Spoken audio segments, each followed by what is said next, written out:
முஸ்லிம்களின் முத்திரை.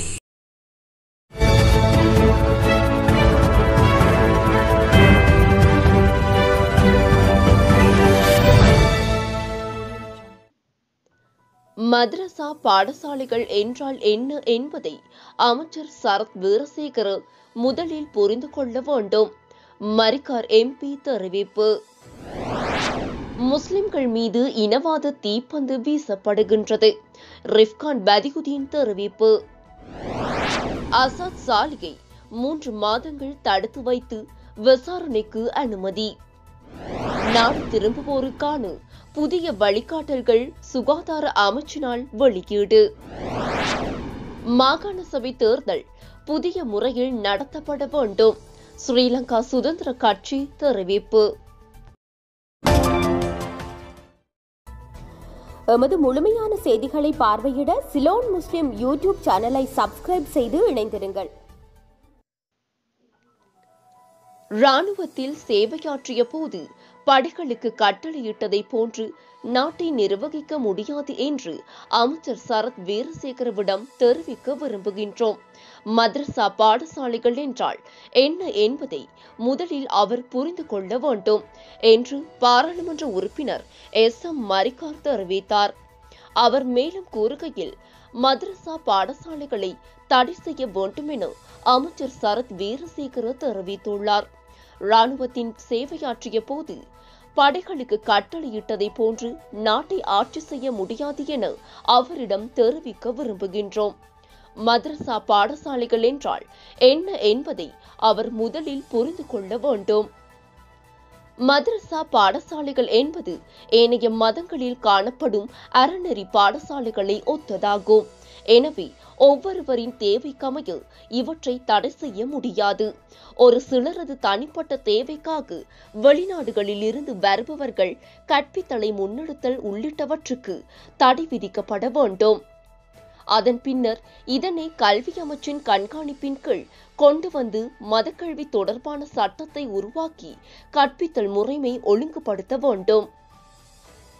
அவ்வாறில்லாமல் தடை செய்ய அவசியமற்ற விடயங்கள் தடை செய்யப்பட வேண்டும் என்று கூறுவது அனாவசியமான விடயங்களாகும். இவை வெறுக்கத்தக்க பேச்சுகளாகும் என்பதே எனது நிலைப்பாடாகும். மதரசா பாடசாலைகளை ஒழுங்குமுறைப்படுத்துவது தொடர்பில் யாராலும் குற்றம் சுமத்த முடியாது என்பதை நாம் ஏற்கனவே பாராளுமன்றத்தில் வலியுறுத்தியுள்ளோம். எனவே அரசியல் நிகழ்ச்சி நிரல்களுக்காக மக்கள் மத்தியில் பிரச்சனைகளை தோற்றுவிக்க யாருக்கும் இடமளிக்க முடியாது என்பதை அமைச்சர் சரத் வீரசேகரவுக்கு நினைவுபடுத்துகின்றோம் என்றார். இலங்கை முஸ்லிம்கள் இந்த நாட்டையும் நாட்டின் அரசு சட்டங்களையும் முழுமையாக மதித்து பின்பற்ற கூடியவர்கள். ஆனால் இன்று அரசியல் ரீதியான சில இனவாதிகளினால் முஸ்லிம்கள் மீது இனவாத தீப்பந்து வீசப்படுகின்றது. இனவாதத்தை தூண்டும் வகையில் யாரும் பேசக்கூடாது என்று சட்டம் இயற்றிவிட்டு முஸ்லிம்களுக்கு எதிராக இனவாத செயற்பாடுகளை முன்னெடுப்பது எம்மால் ஏற்றுக்கொள்ள முடியாது. இலங்கையில் உள்ள முஸ்லிம்கள் சைவம் மற்றும் கிறிஸ்தவ மக்களையோ அல்லது சிங்கள மக்களையோ இன ரீதியான கருத்துக்களை கொண்டு தாக்குவதில்லை. அதேபோல அவர்களுடனான முரண்பாடுகளையும் விரும்புவதில்லை.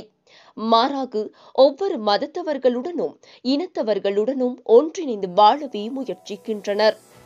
இவ்வாறான ஒற்றுமையினை விரும்பக்கூடிய முஸ்லிம்களை இந்த நாட்டில் இருக்கின்ற இனவாதிகள் தொடர்ச்சியாக துன்புறுத்தி வருவது மிகவும் கவலை அளிக்கின்றது. இந்த நாட்டிலே சிறந்த சட்டத்துறை வல்லுநர்கள், உண்மையான நீதிபதிகள், சிறந்த வழக்கறிஞர்கள், அதிகாரம் படைத்த முக்கிய அரசு அதிகாரிகள் இருக்கின்றீர்கள். உங்களை நாங்கள் முழுமையாக நம்புகின்றோம். இனவாதத்தை அழித்து இந்த நாட்டில் அபிவிருத்தியை ஏற்படுத்தி ஒற்றுமையான சமூகத்தை உருவாக்க வேண்டியது எங்கள் அனைவரின் மீதும் கடமையாக்கப்பட்டுள்ளது. எனவே எதிர்வருகின்ற நாட்கள் இந்த நாடு சமாதானமாக அனைத்து இன மக்களும் ஒன்றுபட்டு வாழ அனைவரும் ஒன்றிணைந்து செயற்பட வேண்டும். இந்த ஒற்றுமைக்கான செயற்பாட்டில் நான் முதல் ஆளாக இந்த சமூகத்திற்காக முன்னிருப்பேன். மக்களாகிய நீங்களும் முன்னிற்க வேண்டுமென்றும் உங்களை வேண்டிக் கொள்கிறேன் என்றார். ஈஸ்டர் தாக்குதல் தொடர்பில் குற்றப்புலனாய்வு திணைக்களத்தினால் கைது செய்யப்பட்டு தேசிய ஐக்கிய முன்னணியின் தலைவரும் மேல் மாகாண முன்னாள் ஆளுநருமான அசாத் சாலியை 3 மாதங்கள் தடுத்து வைத்து விசாரணை நடத்த உள்ளதாக போலீஸ் ஊடக பேச்சாளர் பிரதி போலீஸ் மா அதிபர் அஜித் ரோஹண தெரிவிக்கின்றார். பயங்கரவாத தடை சட்டத்தின் கீழ் இந்த தடுப்பு காவல் உத்தரவு பெற்றுக் கொள்ளப்பட்டுள்ளதாகவும் போலீஸ் ஊடக பேச்சாளர் குறிப்பிடுகின்றார். ஈஸ்டர் தாக்குதல் தொடர்பில் சட்டமா அதிபரின் ஆலோசனைக்கு அமைய குற்றப்புலனாய்வு திணைக்களத்தினால் கொள்ளுப்பிட்டி பகுதியில் வைத்து அசாத் சாலி நேற்று முன்தினம் மாலை கைது செய்யப்பட்டிருந்தார்.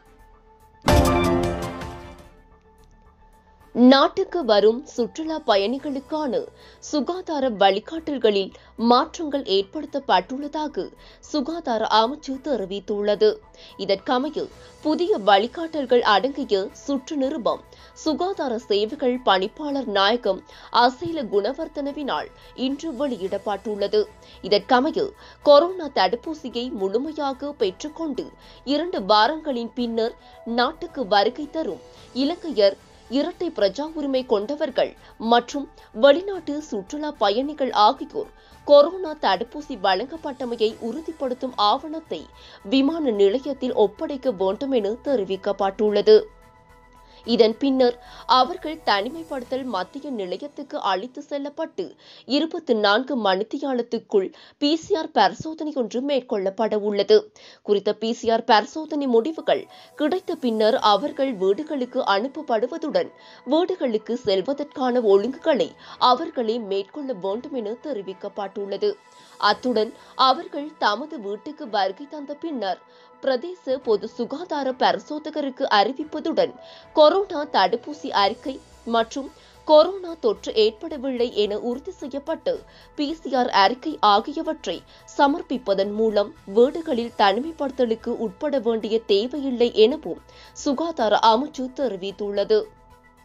மேலும் நாட்டுக்கு வருகை தரும் அனைவரும் 7 நாட்களுக்கு பின்னர் மீண்டும் ஒரு PCR பரிசோதனைக்கு உட்படுவது அவசியம் எனவும் சுகாதார அமைச்சு வலியுறுத்தியுள்ளது. இதன் பின்னர் அவருக்கு கொரோனா தொற்று உறுதி செய்யப்பட்டால் சுகாதார அமைச்சின் வழிகாட்டல்களுக்கு அமைய சிகிச்சைகளுக்கு உட்படுத்தப்பட வேண்டும் எனவும் சுகாதார அமைச்சு தெரிவித்துள்ளது. அத்துடன் கொரோனா தடுப்பூசி பெற்றுக்கொள்ளாத நிலையில் நாட்டுக்கு வருகை தருபவர்களுக்கு தனிமைப்படுத்தல் மத்திய நிலையத்துக்கு அழைத்து செல்லப்பட்டு 24 மணித்தியாலத்துக்குள் PCR பரிசோதனை ஒன்று மேற்கொள்ளப்பட உள்ளது. அத்துடன் அவர்கள் 7 நாட்களுக்கு பின்னர் மீண்டும் ஒரு PCR பரிசோதனைக்கு உட்படுத்தப்படுவதுடன் 2 PCR பரிசோதனைகளிலும் கொரோனா தொற்று ஏற்படவில்லை என உறுதி செய்யப்பட்ட பின்னர் வீடுகளுக்கு அனுப்பப்படுவார்கள் என தெரிவிக்கப்பட்டுள்ளது. அத்துடன் அவர்கள் தமது வீடுகளில் சுய தனிமைப்படுத்தலுக்கு உட்படுத்தப்பட வேண்டும் எனவும் சுகாதார அமைச்சு தெரிவித்துள்ளது. இந்த நிலையில் நாட்டுக்கு வருகை தரும் வெளிநாட்டு சுற்றுலா பயணிகளுக்கான வழிகாட்டல்களிலும் மாற்றங்கள் ஏற்படுத்தப்பட்டுள்ளதாக சுகாதார அமைச்சு தெரிவித்துள்ளமை குறிப்பிடத்தக்கது. எதிர்வரும் மாகாண சபை தேர்தல் நாடாளுமன்றில் முன்வைக்கப்பட்டுள்ள புதிய மசோதாவுக்கு அமையவே நடைபெற வேண்டும் என ஸ்ரீலங்கா சுதந்திர கட்சி வலியுறுத்தியுள்ளது. இது தொடர்பில் கலந்துரையாடுவதற்காக எதிர்வரும் 30ஆம் திகதி கட்சியின் மத்திய குழு கூட்ட உள்ளதாக பொதுச் செயலாளர் ராஜாங்க அமைச்சர் தயாசிறி ஜெயசேகர தெரிவித்துள்ளார். இதேவேளை மக்கள் பிரதிநிதிகள் இல்லாமல் தற்போது செயல்பட்டு வரும் மாகாண சபைகளை செயல்படுத்துவதற்காக புதிய அல்லது பழைய முறை என ஏதாவது ஒரு முறையில் தேர்தல் விரைவாக நடத்தப்பட வேண்டும் என்பதே ஸ்ரீலங்கா பொதுஜன பெரமுனவின் நிலைப்பாடாக காணப்படுகின்றது. மாகாண சபை தேர்தலை நடத்தும் முறை தொடர்பாக அமைச்சரவை எடுக்கும் எந்த ஒரு முடிவுக்கும் தமது கட்சி உடன்படுவதாக அதன் பொதுச் செயலாளர் சாகர கரியவாசம் தெரிவித்துள்ளார். இதற்கிடையில் மாகாண சபை தேர்தலை பழைய முறையின்படி நடத்துவதே கட்சியில் உள்ள பெரும்பான்மையானவர்களின் கருத்து என ஐக்கிய மக்கள் சக்தி குறிப்பிடுகின்றது. இது தொடர்பாக கட்சி மேலும் கலந்துரையாடல்களை நடத்தும் என்று தேசிய அமைப்பாளர் திச அதநாயக்க கூறியுள்ளார்.